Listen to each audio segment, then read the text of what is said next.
जय हिंद एवरीवन। दोस्तों, आज के इस मुद्दे पर बात करने वाले जो हमारे जनरल मनोज पांडे हैं, उन्होंने नेपाल के देश को क्या चेतावनी दिया है, मतलब अग्निपथ स्कीम को भर्ती के लिए नेपाली गोरखाओं को भर्ती जो करना है उसके लिए क्या निर्देश दिए हैं। मतलब कुछ दिन के लिए अगर फैसला नेपाल सरकार ने अगर नहीं देता है हमारे भारत सरकार को, तो वहाँ पर अग्निपथ की जो स्कीम से गोरखाओं की भर्ती होता है वो बंद कर दिया जाएगा। हमारे जनरल मनोज पांडे ने ये बात बोला है। दोस्तों, क्या बोले हैं उसको हम वीडियो में बताएंगे, लास्ट तक बने रहिएगा, बहुत इंपॉर्टेंट वीडियो आप लोगों के लिए। चलिए वीडियो को स्टार्ट करते हैं। तो चलिए शुरू करते हैं। सेना प्रमुख बोले नेपाल ने जल्द फैसला न लिया तो रोक देंगे गोरखाओं की भर्ती। जी हाँ, आप देख सकते हैं यहाँ हमारे देश के सेना प्रमुख बोल रहे हैं, मनोज पांडे बोले नेपाल देश को कि अगर जल्द फैसला नहीं लिया तो गोरखाओं की भर्ती को रोक दिया जाएगा। अग्निपथ स्कीम तो जो भर्तियाँ होना था। आगे देखिए इसमें क्या बताया मनोज पांडे ने। नई सैन्य भर्ती प्रक्रिया अग्निपथ स्कीम को लेकर भारत और नेपाल के बीच तनातनी बढ़ गई है। नेपाल ने अग्निपथ योजना के तहत भर्तियां रोक दी है, जिसके लिए रैलियां शुरू होनी थी। इस पर सेना के प्रमुख जनरल मनोज पांडे ने भी कह दिया है कि अगर नेपाल सही समय पर निर्णय नहीं लेता है तो भारत को नेपाली सैनिकों की भर्ती रिक्तियों को वापस लेने के लिए मजबूर होना पड़ सकता है। इस वजह से नेपाल के साथ पहले से नाजुक चल रहे संबंधों पर ज़्यादा प्रतिकूल प्रभाव पड़ने की आशंका बढ़ गई है। यानी कि मनोज पांडे ने साफ साफ बता दिया है कि नेपाल अगर सही समय पर निर्णय नहीं लेता है तो और ज़्यादा तनातनी बढ़ जाएगा भारत और नेपाल के बीच में।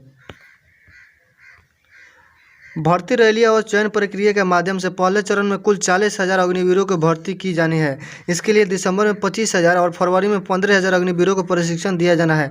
भारत ने अग्निपथ स्कीम के तहत मित्र देश नेपाल को भी सैनिक की भर्ती की आमंत्रित किया था, ताकि सेना में गोरखाओं की संख्या में इजाफा किया जा सके। दरअसल भारतीय सेना में नेपाली गोरखाओं की वार्षिक भर्ती धीरे धीरे लगभग 1,500 हो गई है, जो पहले प्रति वर्ष 4,000 थी। यानी मनोज पांडे ने इसमें बताया है कि पहले जो सेना में प्रत्येक साल 4,000 भर्ती होती थी, लेकिन अभी जो गोरखाओं की भर्ती 1,500 से भी कम होने लगी है।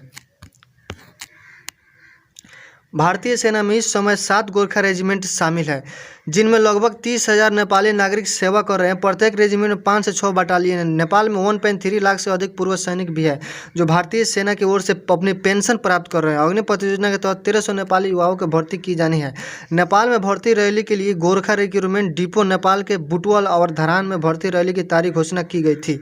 बुटवल में 25 से 7 सितंबर तक नेपाली गोरखाओं के लिए भर्ती होनी थी और धरान में 19 सितंबर से 28 सितंबर तक भर्ती की तारीख निकाली गई थी, लेकिन नेपाल सरकार की ओर से कोई जवाब न मिलने के कारण यह भर्ती रैलियां टालनी पड़ी। यानी यहाँ पर बताया जा रहा है कि मनोज पांडे यहाँ पर बोल रहे हैं कि 2 जगहों पर नेपाल में भर्ती कराना था, एक जो बुटवल में और एक धरान में, लेकिन नेपाल सरकार ने अनुमति नहीं दिया तो इस भर्ती को टाल दिया गया है। नेपाल के पूर्व प्रधानमंत्री केपी शर्मा ओली की सरकार में विदेश मंत्री रहे प्रदीप ग्वाली के मुताबिक अग्निपथ योजना 1947 के त्रिपक्षीय संधि का उल्लंघन है। 1947 त्रिपक्षीय संधि के बाद जिन सेवा शर्तों और सेवा अवधि के साथ नेपाल के नागरिकों को भारतीय सेना में भर्ती किया जा रहा था, उसमें अचानक किया गया बदलाव किसी भी स्वरूप में स्वीकार नहीं होगा। भारतीय सेना में नेपाली गोरखाओं की भर्ती नीति समीक्षा होनी चाहिए। हमारे नागरिकों किसी दूसरे देश की सेना में जाकर किसी तीसरे देश से क्यों लड़ेंगे? इन दोनों पक्षों के आधार पर त्रिपक्षीय संधि की समीक्षा की जरूरत है। यानी यहाँ पर नेपाल के पूर्व प्रधानमंत्री केपी शर्मा ओली ने बताया है कि हमारे देश के नागरिक किसी दूसरे देश में भर्ती होकर किसी तीसरे देश से क्यों लड़ेंगे, इन्होंने इसमें बताया है।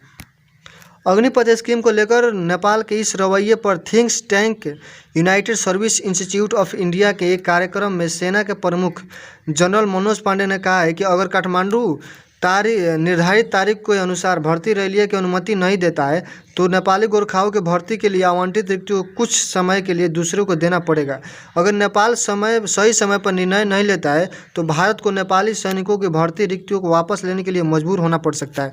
जनरल मनोज पांडे ने कहा है कि भारत में 11.7 लाख रुपये के सेवानिधि निकास पैकेज के साथ 75% युवा सैनिकों की 4 साल बाद स्थायी सेवा में लेने के बारे में नेपाल को बताया था, लेकिन नवंबर में होने वाले आम चुनाव से पहले कोई निर्णय लेने की संभावना नहीं है। इसमें मनोज पांडे एक कार्यक्रम में बताए हैं कि गोरखा रेजिमेंट जो काठमांडू में एक और तारीख मिला है वहाँ पर भर्ती होना है, और वो सही समय पर निर्णय नहीं लेता है तो भर्तियों को दूसरे को जगह देना पड़ेगा, यानी दूसरे किसी को ये रिक्तियाँ देना पड़ेगा, जिससे अभी गोरखा रेजिमेंट को इंडियन आर्मी यानी कि अग्निपथ स्कीम के तहत भर्ती होना काफ़ी मुश्किल पड़ सकता है। देखा आपने लापरवाही का नतीजा है। दोस्तों जो कुछ भी वीडियो में था आप लोगों को दिखा दिए, लाइव पूरे बता दिए, जो कुछ भी न्यूज़ में था वो सब बता दिए। दोस्तों आप सभी को पता चल ही गया है कि ये जो अग्निपथ स्कीम चला ये कभी भी मतलब वापस होने की कम संभावना है, क्योंकि हमारे नेपाल देश जो अग्निपथ के खिलाफ है उसके लिए हमारे मनोज पांडे ने उनको निर्देश दे रहे हैं कि अगर आप लोग इससे खिलाफ है तो आप लोग के यहाँ नहीं भेजा जाएगा, किसी दूसरे देश में भेज करके वहाँ के सेना को बुला लिया जाएगा। दोस्तों तो आप इस वीडियो का पूरा सच्चाई देख लिए, क्या न्यूज़ है क्या गलत है, आप लोग कमेंट में जरूर बताइएगा। मिलते हैं किसी एक नए अच्छे टॉपिक के साथ। जय हिंद जय भारत।